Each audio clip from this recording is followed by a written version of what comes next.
time na mag-share din sa isang congregation, sa isang church na pinakabahan nga din ako kasi first time ko to eh. And ito lang yung masasabi ko na so about ito yung bunga ng pag-aaral namin about sa pag-aaral namin dati sa Bible School na hindi namin na-expect na makakapunta kami dito sa sa Pampanga para mag-aral ng Bible School. Pero sa purpose ni God and also na yung pinasukan namin na first time na Bible School, hindi kami na focus sa pag-aaral, na focus kami sa trabaho. Kaya pero it's all about sa will ni God pa rin na umalis kami doon at pumunta kami dito sa Pampanga sa Dao.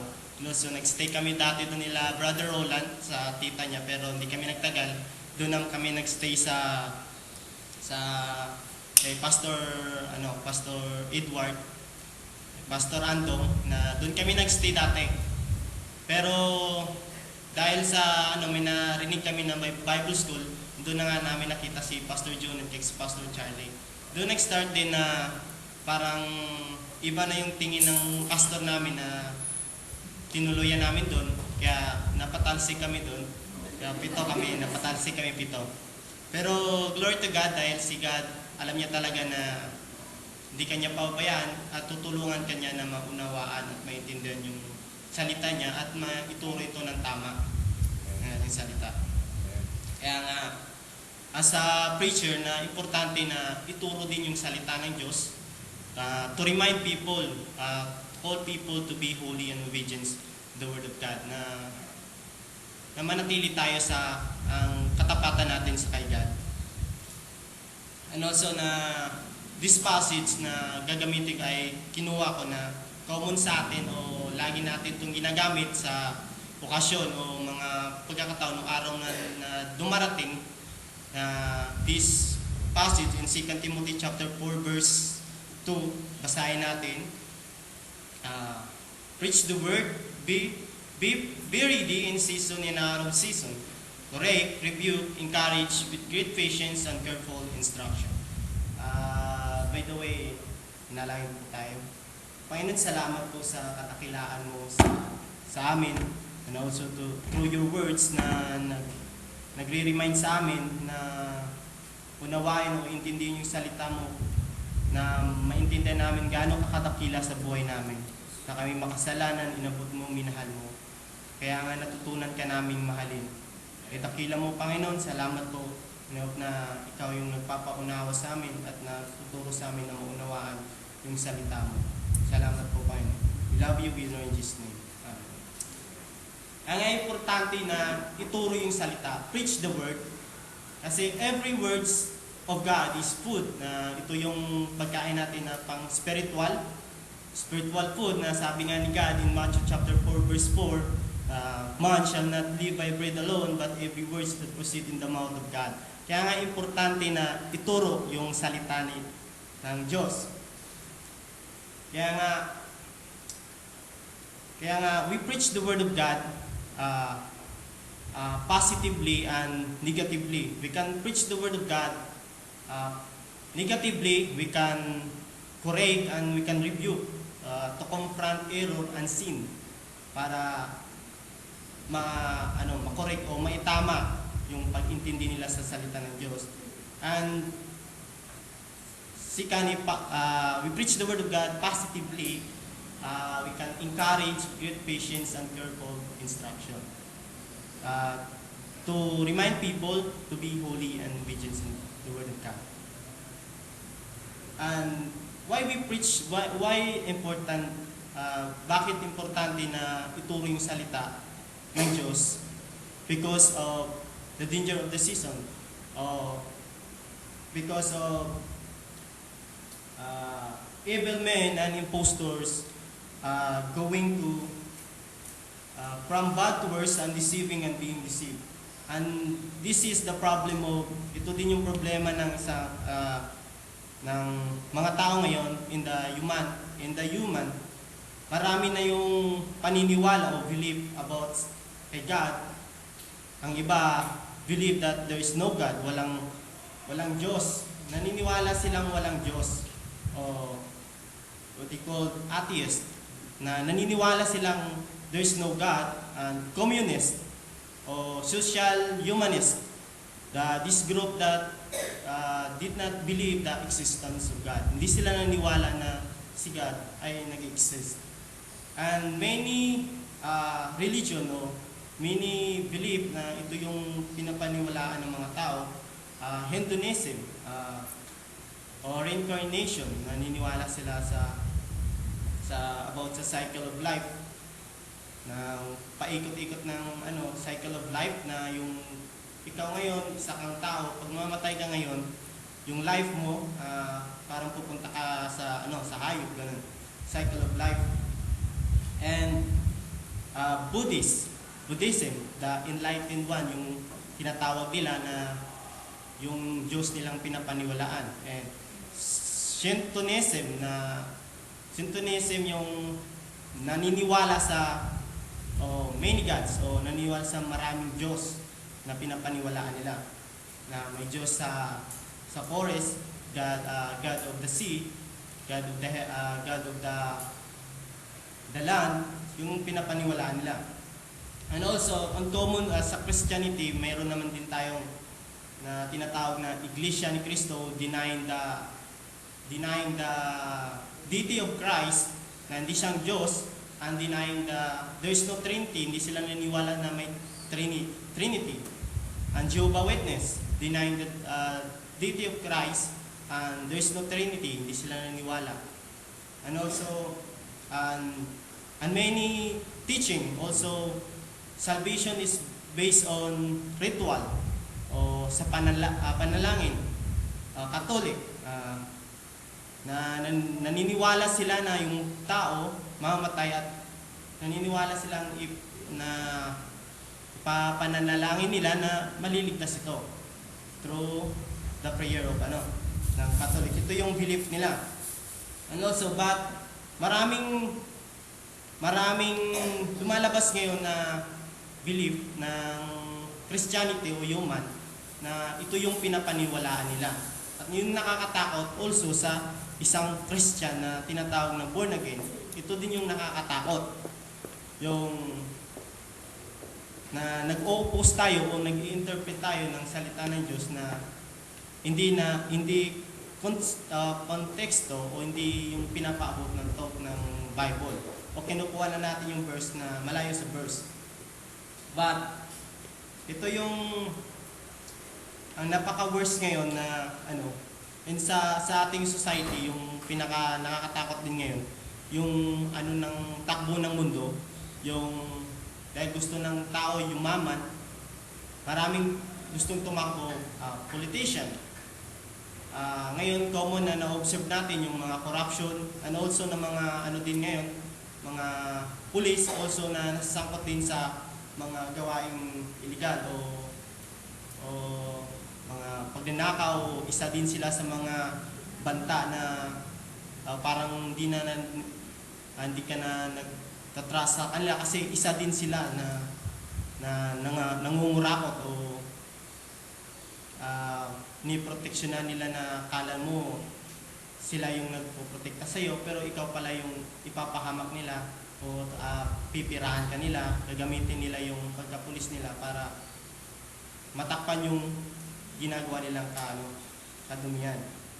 But ito yung pinaka-importante na why we preach the Word of God, para i-correct o itama yung dapat natin, o to call people to be holy and obedience to the Word of God.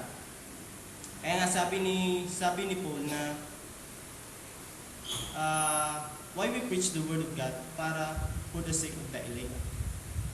Para yung mga hinirang din ni God, na sila din ay makarinig ng salita ng Diyos, na hindi sila upang di sila magpatuloy sa paggawa ng kasalanan, o ma-remind sila na isa din sila na pinili ni God, na hindi yan yung pinapangako ni God sa buhay mo.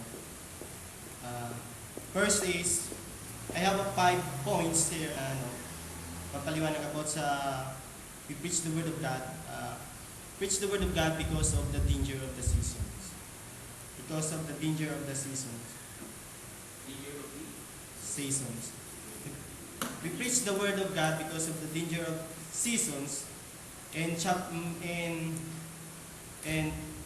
Timothy chapter 3, but mark this, there will be terrible times in the last days. People will be lovers themselves, lovers of money, boastful, proud, abusive, disobedient to their parents, ungrateful, unholy, without love, unforgiving, slanderous, without self-control, brutal, not lovers of the good, treacherous, rash, and conceited, lovers of pleasure rather than lovers of God.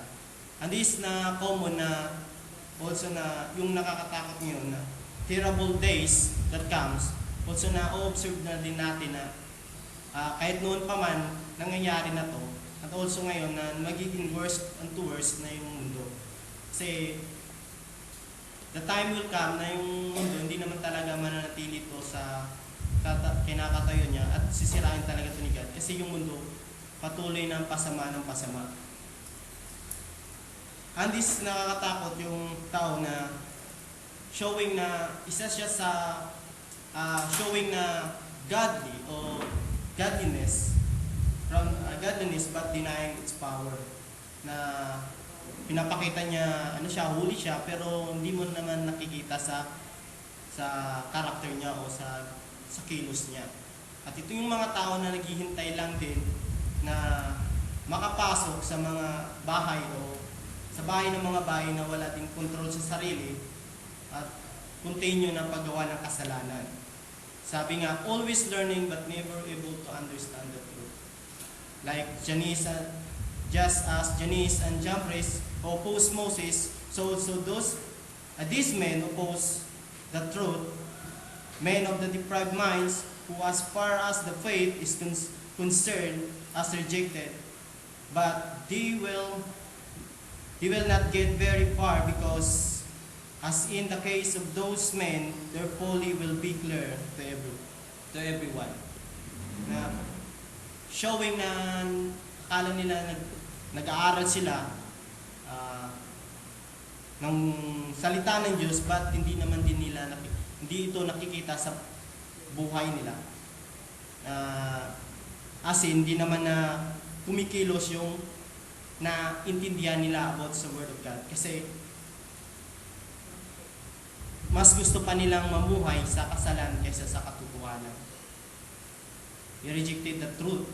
And ito yung pinaka-worst na nakakatakot din na alam mo yung Bible pero hindi mo ito sinusunod.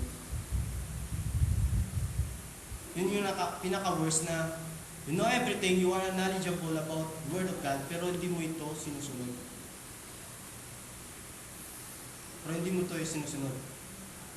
And second, we preach the Word of God because of the prayer of the saints. Prayer of the saints. Sabi niya, Timothy, sabi niya, whoever know all about my teaching, my way of life, my purpose, faith, patience, love, endurance, persecution, suffering, what kinds of things happened to me in Antioch, in Iconium, and Lystra, the persecution I endured, yet the Lord rescued me from all of them. In fact, everyone who wants to live in godly life in Christ Jesus will be persecuted. And this word of God na, alam mo yung, Timothy, alam mo yung dinaanan ko. Sabi ni Paul, I took persecution, I took stoning, binabato nila ako, binubugo nila ako. But alam mo ito, through the help of God. Nakaya ko ito dahil sa tulong ng ating Panginoon. Kaya nga Timothy, huwag kang matakot na ipatotoo yung salita ng ipapatotoo yung salita ni God. O huwag kang matakot na ituro yung magandang balita sa mga for the sake of the elect, para sa mga yung mga iniran ni God ay sila rin ay makatanggap o maintindihan nila kung gaano kadakila si God, at yung sila may makaunawa kung gaano kadakila si God, na sila din ay makatanggap ng pinangako ni God na buhay na walang hanggan.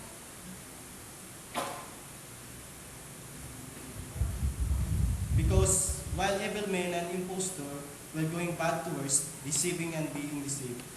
Kaya sabi ni Paul, but as for you, continue in what you have learned and what have become convinced of, because you know those from whom you learn it, and how from infancy you have known the Holy Scripture, which are able to make you wise.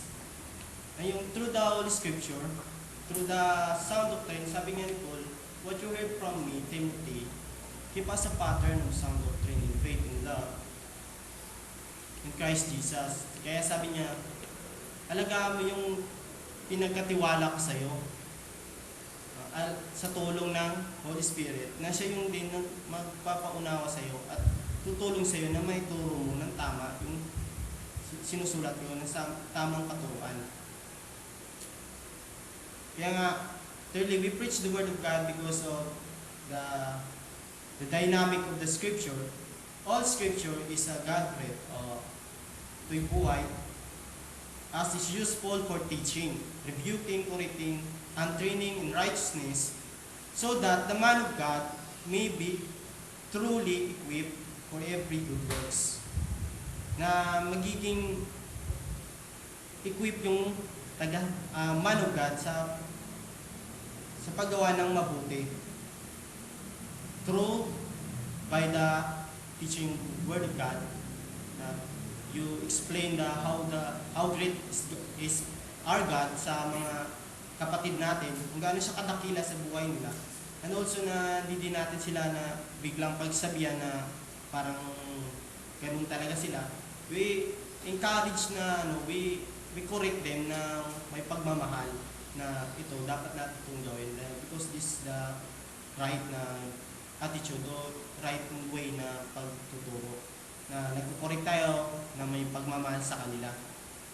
Hindi basta-basta magko-correct tayo dahil porque may nakita tayong nagkakamali, sabihin natin sa isang progresyon na siya yung biglaan natin. Dapat pwede naman natin siyang i-correct o na tayo lang muna o pagsabihan.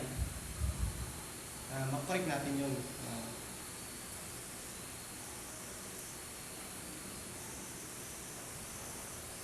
And fourthly, we preach the Word of God because of the domain of sovereignty. Na in the presence of God and of Christ Jesus, who will judge the living and the dead, and in the view of His appearing and His kingdom, I give you this charge: preach the word, be ready in season and out of season, correct, rebuke, encourage, with great patience and careful instruction.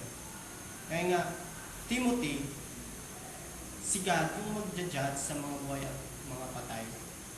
At doon mo makita yung pagka-sovereign ni God na siya pa rin yung mag-judge sa darating na panahon. We face in the judgment of God about sa pag-believe mo o paniniwala mo kay God na tama ba yung paniniwala mo kay God o pagkakilala mo kay God. About sa yung ginagawa dito sa mundo. About sa ano ba yung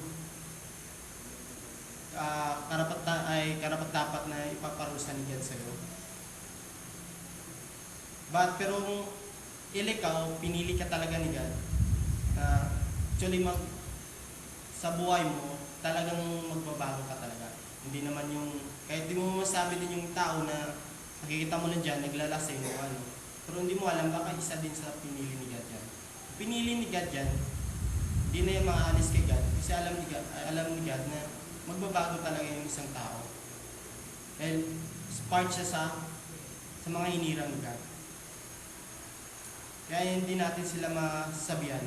But, yung mga tao na ganun, through the leader of God, or man of God, na masisira natin sila ng Word of God. Na maunawaan din nilang gano'ng katakila si God. Na sila may mabuksan yung isip nila at maunawaan yung katakilaan ni God sa buhay nila. Kaya Timothy, ituro mo yung Word of God. Correct mo sila, i-review mo sila ng great patience and careful instruction, ng mabuting pagtuturo sa kanila. Na hindi sila mapalayo sa katotohanan. And lastly, We preach the word of God because of the deceiveness of the deceiveness of the sensual. The deceiveness of the sensual. Because for the time will come, men will not put up the sound doctrine, instead to suit their own desire. They will gather around a great number of teachers to say what their itching ears want to hear. They will turn their ears away from the truth and turn aside to mist. Dahil yung darating ng panahon, yung tao hindi na makikinig sa salita ng Diyos kung ito'y lagi silang nare-remind sa kanilang nagagawang kasalanan o lagi silang nasasaktan sa katotohanan. Sabi nga ng kaibigan namin, the truth meant to one, but the truth will set you free. Yung magpapalaya sa masakit man to na mariremind ka sa nagawa mong kasalanan, pero ito din yung magpapalaya sa'yo. Ano ito yung pinaka-worst ngayon din sa atin na alam nila ang Holy Scripture, alam nila yung Word of God, pero ginagamit din nila ito na parang maganda lang sa tainga ng tinuturo sa mga membro. Gusto ng membro na yung pipili sila ng teaching na ma-encourage sila, na hindi sila masaktan, hindi sila marinig sa kasalanan yung ginagawa nila, kundi ma-encourage sila lagi. Hindi maayos yung hindi sila laging makitang sila yung makasalanan. Ang Word of God, book of encouragement naman talaga. But kailangan mo itong ituro kung anong sinasabi ng teksto, kung anong nire-remind ito na dapat kayo correct kung may nagawa kang kasalanan. Ito yung nakakatakot sa dinaanan din namin na mga ito yung halos tinuturo din ng mga leader ngayon. Yung maganda lang sa tainga. Kaya nga, the time na yung kaibigan namin nag-share ng Word of God about sin yung tinuro niya, nagalit yung pastor namin. Nagalit yung pastor kasi dapat, huwag mo silang i-condemn. Pag mag-share ka pala ng sin, condemnation yung pag-iintindi nila sa mga, nakukondemn daw yung mga membro. Baka hindi na yan sila mag-church. Kaya yung turo ngayon ng mga pastor ngayon, word of encouragement, para hindi sila masaktan, para maging masaya sila sa church, para dadami tayo. Yun yung purpose ng church. Para yung bago, mag-encourage din ng bago yan. Para dadami tayo. Huwag natin silang pagsabihan ng masasakit na salita para hindi sila umalis sa church natin.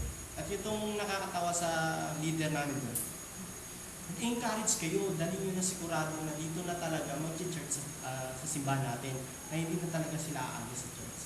Yung nakakatakot. Ang purpose nila, nagtuturo sila ng encouragement at ini-encourage din nila yung mga bago para mag-encourage din sila para yung issue nila na yung na-encourage nila na dito na talaga mag-church. Yun nakakatakot. And also, ito pa yung namin doon kasi nakapasok na kami sa Bible School, doon nila Pastor Junior. Ito yung timing din na pinanood namin yung movie na about sa pragmatism, about sa church ngayon na Aaron. Yung church na tinutuluyan namin is anniversary ng daughter church nila. In-invite kami doon. Pumunta kami lahat. Pito kami talaga pumunta doon, kahit yung mga membro doon. Yung mga leader nila doon, nagtuturo din ng mga youth nila nagtuturo ng Word of God.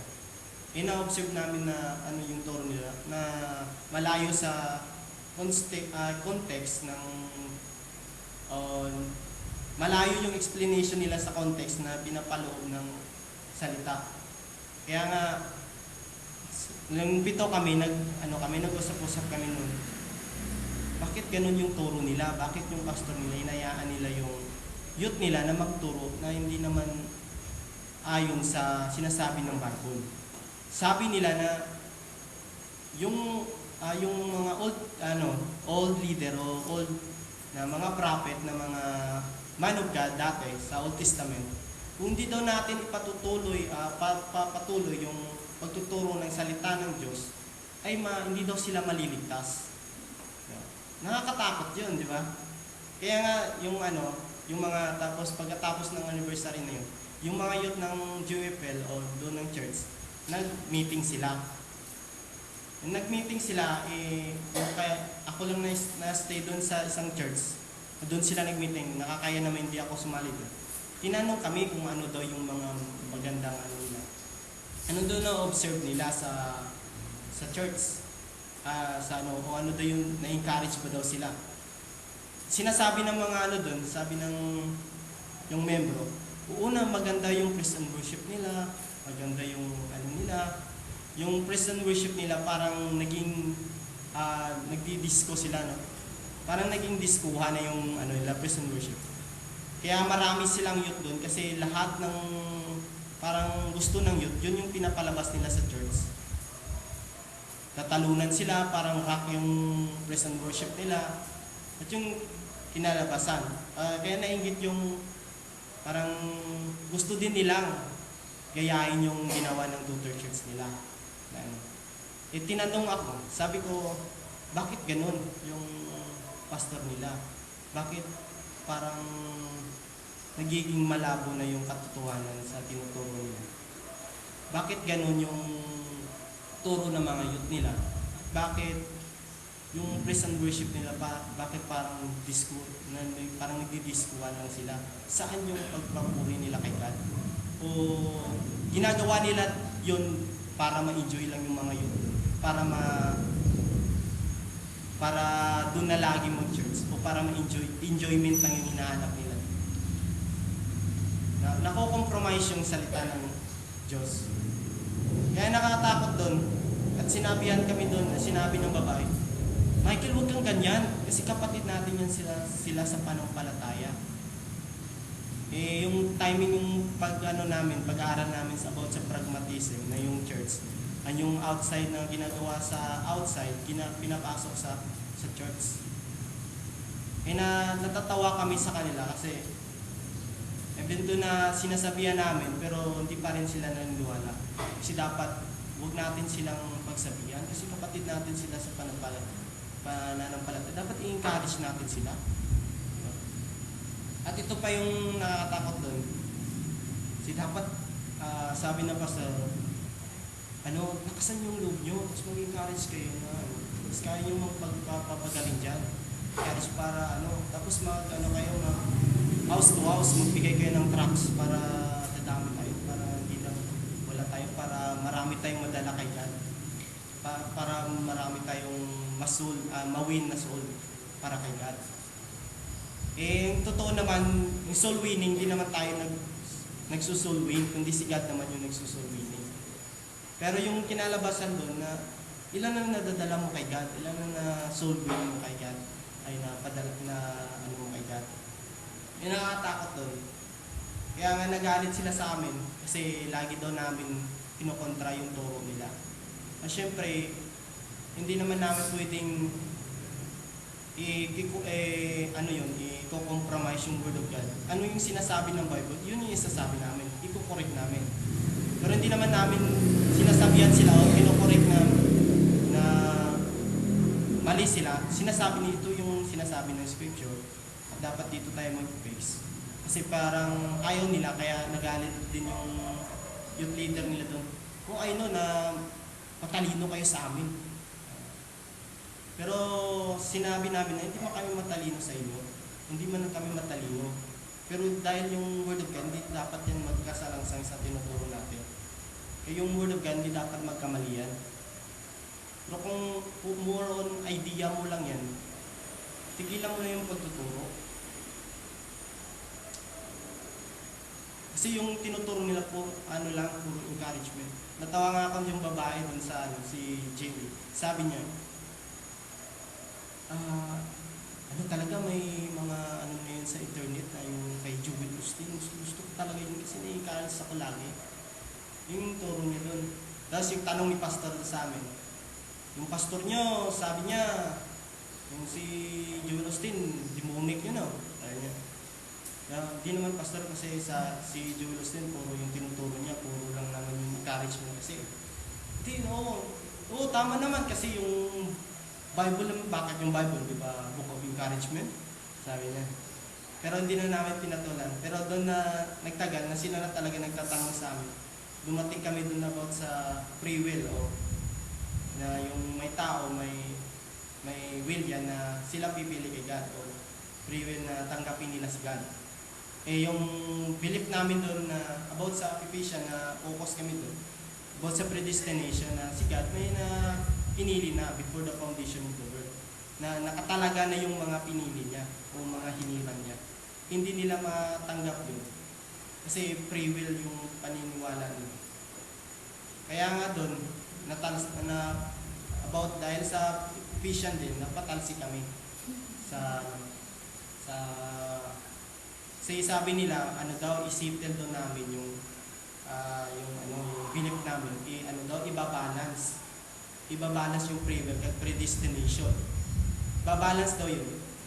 Kaso hindi na, pag-usapan lang sana yun, kaso nagtagal, inagalit na sila kasi nag-stand talaga kami sa predestination. Nagalit yung pastor, sabi niya, 24 hours, hindi talaga kayo, hindi nyo tatanggapin yung turo namin, pwede na kayong umalis. 24 hours, kunin nyo na lahat yung gamit nyo.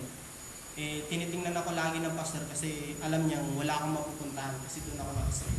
At saka doon ako sa Mindanao, taga Mindanao ako. Kaya tinitingnan niya ako, ikaw Michael, saan ka?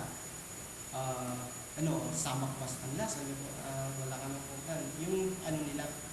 Tsaka yung nakapangit doon, na tinitira din nila yung kapatid namin na si Jeremy na ikaw, dito ka na pinanganak, dito ka na lumaki sa church.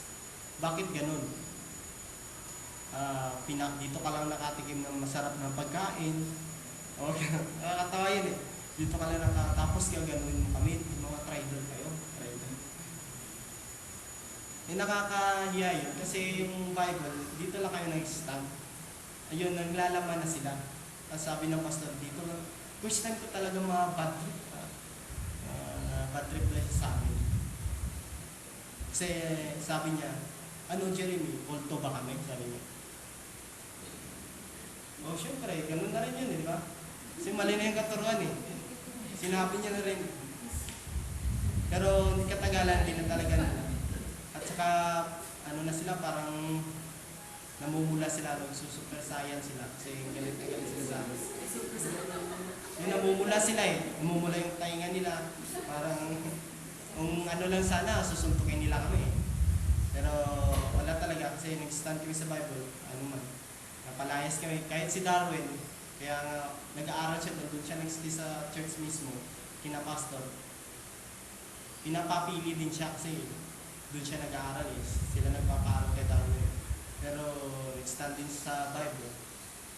Kaya dito na siya ngayon sa sa Maynila nag-aaral. Kaya nga, importante talaga na makunawa natin yung Word of God. So sa akin, hindi ko masyadong na-explain o na kuha talaga yung main thought ng Scripture. Pero sa labot na dito malayo o dito sa sinasabi ng Scripture. Kaya ito importante na ituro natin yung Word of God na ng tama at by context.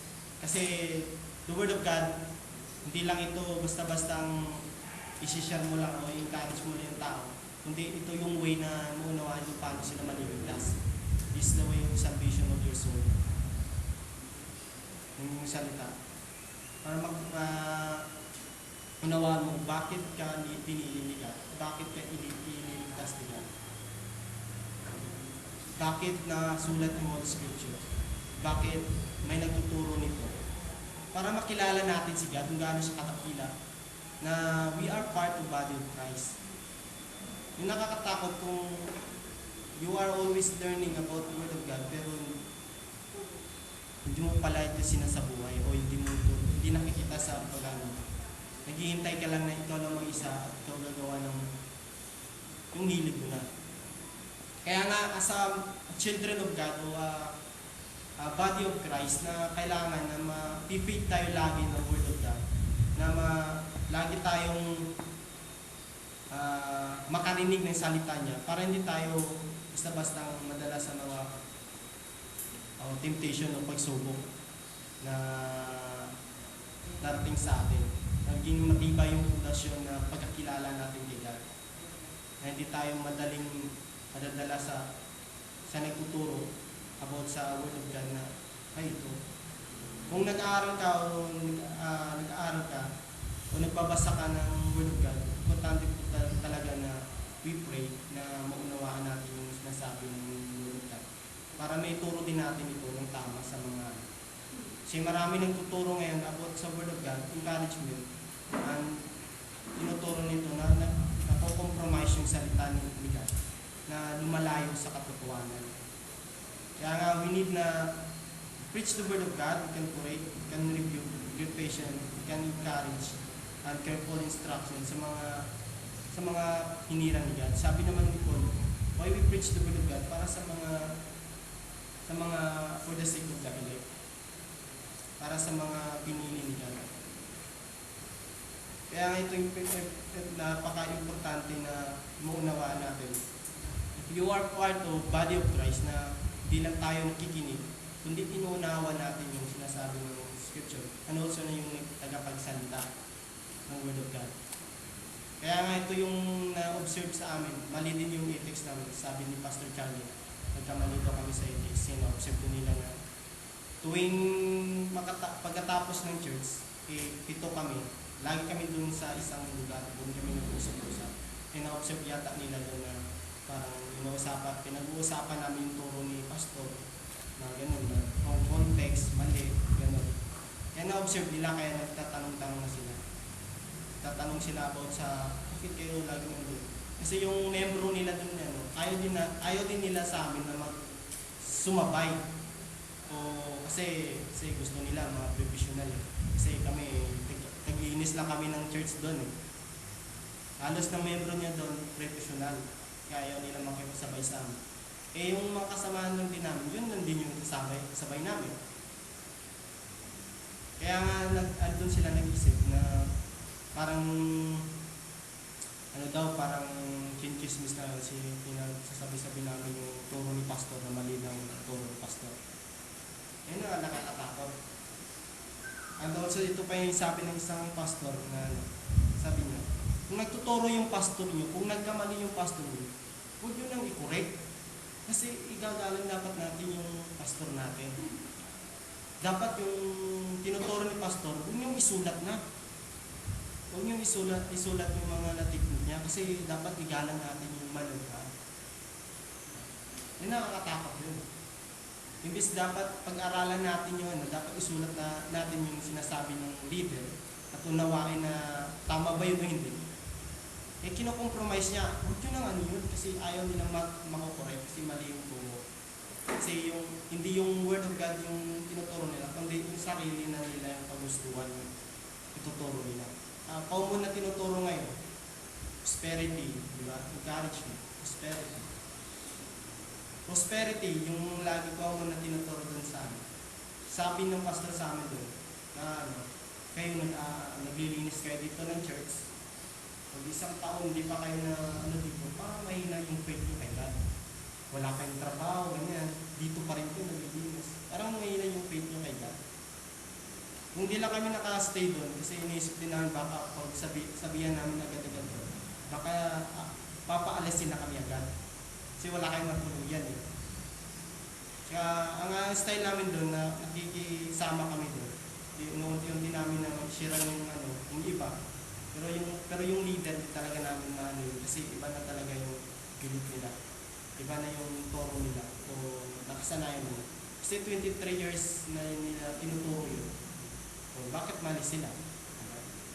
Tapos ito pa yung sinasabi nila, bakit mali ba yun si Pastor Dave? Pastor, papariyo-pariyo sa turo eh, di ba?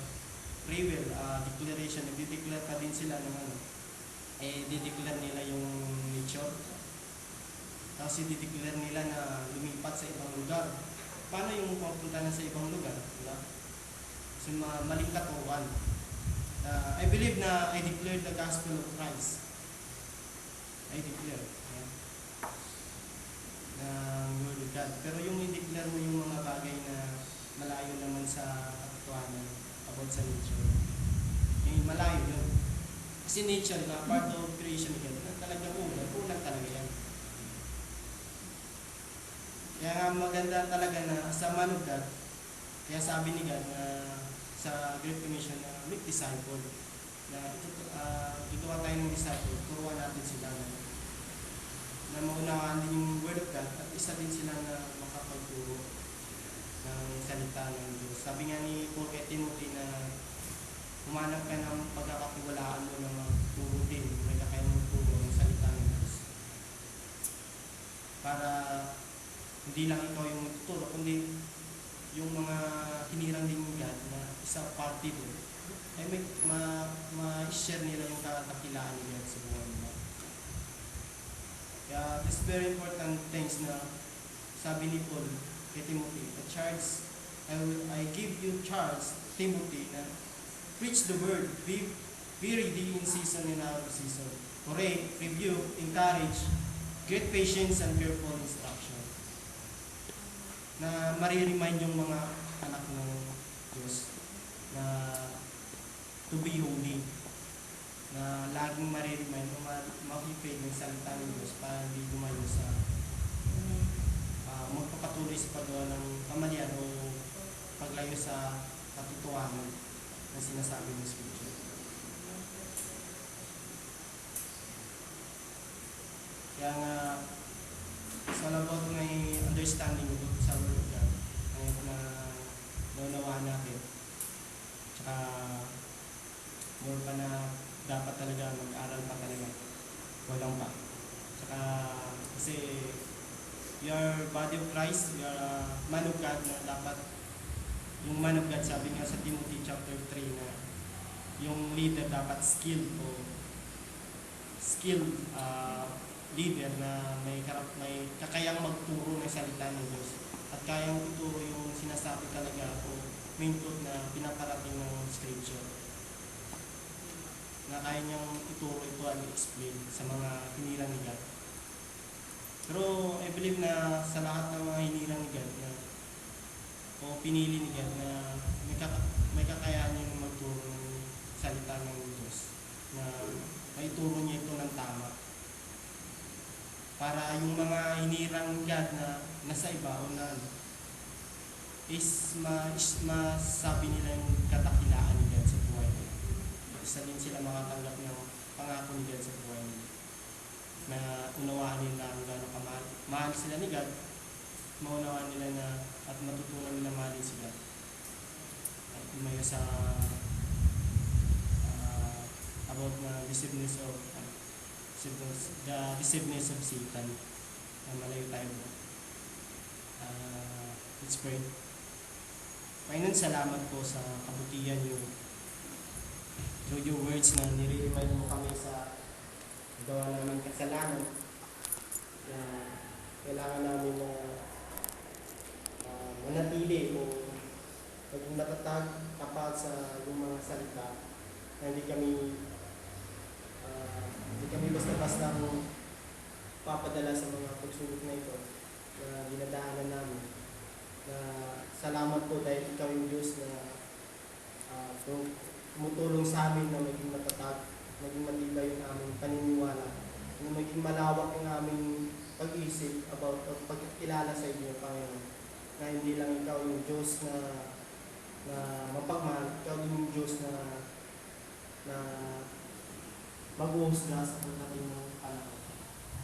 Salamat po dahil ikaw yung Diyos na akila, na nagpapaunawa sa amin yung salita. Salamat po kung yung love na ikaw namatay sa amin para kami patawarin at hinili nyo. Ngayon, salamat po at sa bawat isa sa amin na mag-usap ng aming pag-unawa at pagkilala sa iyo na ikaw yung Diyos, dapat namin sambahin kung gusto namin dapat tuloy. Alam namin na ikaw yung nakakaalam sa bawat araw, oras na namin ginagawa. Alam namin na ikaw yung nagtukontrol sa buhay namin. Alam namin na wala kayong mapupuntahan kung wala ka sa buhay namin.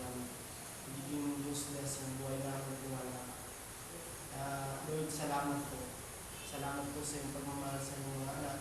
Salamat po. Salamat po dahil tinulungan niya kami na naging natuto kami maging kontento sa mga bagay ng ano yung natatamasa namin yun. Salamat po dahil kilala ka namin. Ito yung aming Diyos.